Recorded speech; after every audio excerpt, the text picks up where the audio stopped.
here in Qasr Al Watan, a new cultural landmark here in the Presidential Palace compound here in UAE. Let's take a look inside so we will gain a deeper understanding of UAE's governing traditions and values.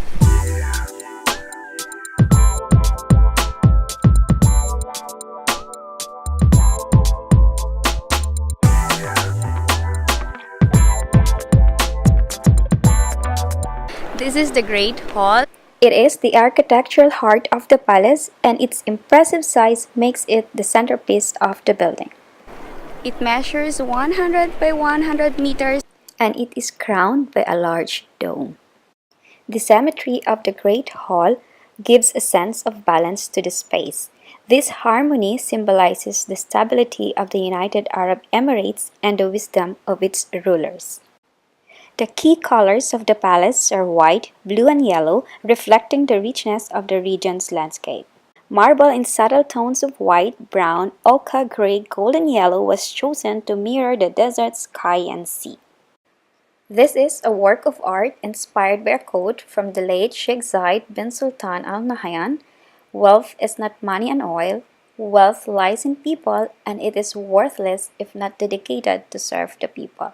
Beautiful, isn't it? This is the House of Knowledge where visitors can learn about the Arab Golden Age. The knowledge preserved and developed during the Arab Golden Age provided a link between antiquity and the medieval Western world. This is the place where the presidential gifts are displayed.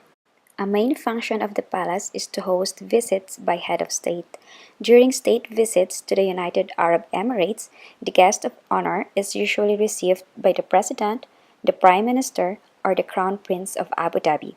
Diplomatic gifts are exchanged to symbolize good relations between nations. This is the Spirit of Collaboration room.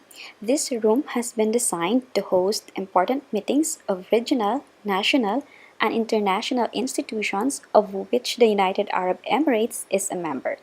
They include those of the Federal Supreme Council, which is the highest constitutional authority in the UAE and consists of the rulers of the 7 emirates.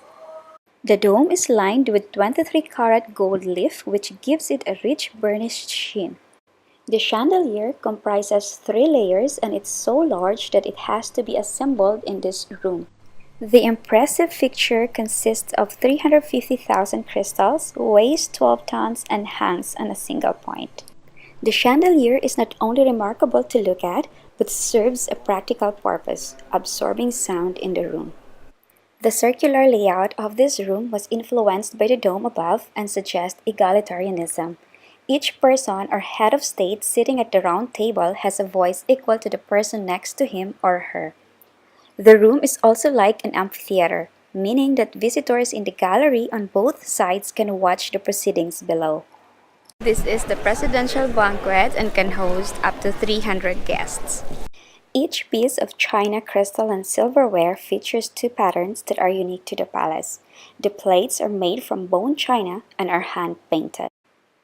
Guests use the marble and brass wash basins to clean their hands before and after meals. A jug of water and a bowl are passed around to guests. In keeping with the protocol of a state banquet, the guest of honor is always seated to the right of the host. The tables in front of the official table should be half empty, so that the guests do not turn their back to the host and visiting dignitaries. Now I am going to the library. In 1981, the Cultural Foundation opened in Abu Dhabi by the mandate of the late Sheikh Zayed bin Sultan Al Nahyan. The foundation began to build a library collection through the acquisition of rare books and manuscripts. Qasr Al Watan Library disseminates knowledge and Arab intellectual heritage through its digitized collection, giving full access to future generations. Qasr Al Watan is truly a magnificent landmark in Abu Dhabi. I am mesmerized by the beauty of all the designs from the floor to the ceiling. Visiting here is absolutely worth it. See you on my next weekend adventure!